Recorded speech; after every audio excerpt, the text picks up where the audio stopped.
You're gonna put all these good things in. So, brown sugar, brown sugar, and this was pink salt, you said? pink salt. That's Pink curing salt. Curing salt. There's a bunch of different numbers, but you are gonna explain to these people which number we're using.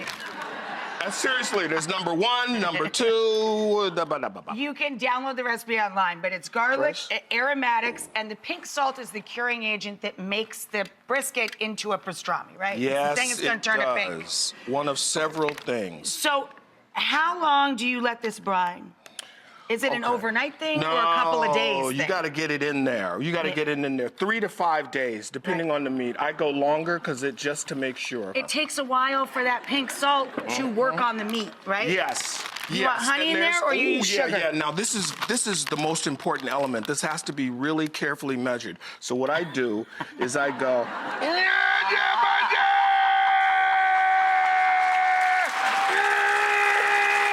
That's exactly right.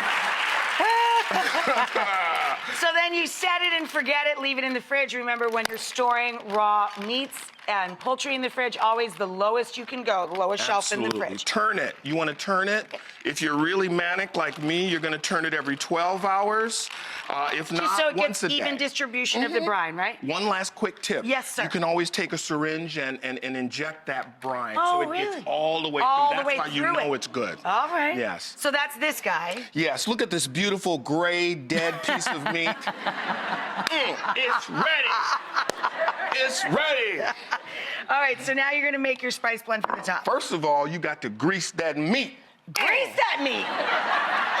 You got to lubricate, girl. Okay. Again, this is very precise.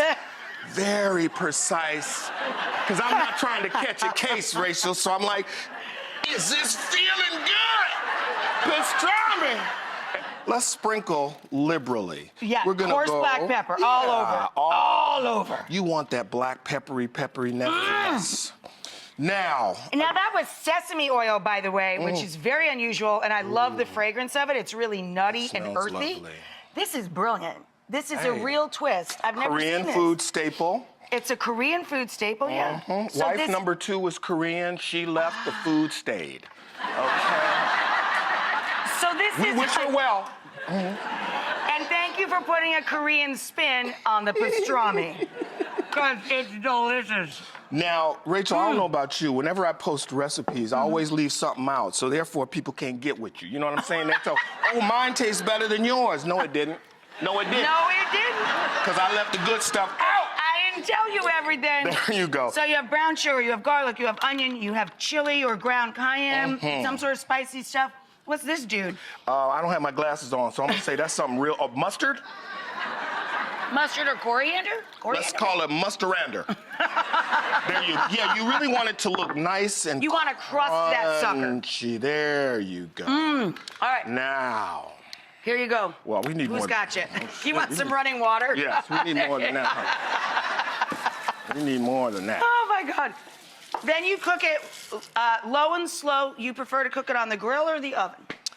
I go grill. Now, if I were at home, I would smoke it. That's what's going to give you that pastrami look and flavor. And that deep flavor, right? Exactly. John? Don't over smoke. I would smoke maybe 3, 4 3 to hours. 4 hours, right? Nothing's firm. You just don't want to overdo it. Do you have a box smoker I or use one a of those barrel big smoker. A barrel smoker. Barrel Those are beautiful. smoker, yes, in my backyard. You finish it off in the oven, so you get that internal... Low and slow. Yes, Yeah. get that internal temperature correct, and look at this. It's beautiful. It Look literally, at it this. pulls right apart. It's nice and lean.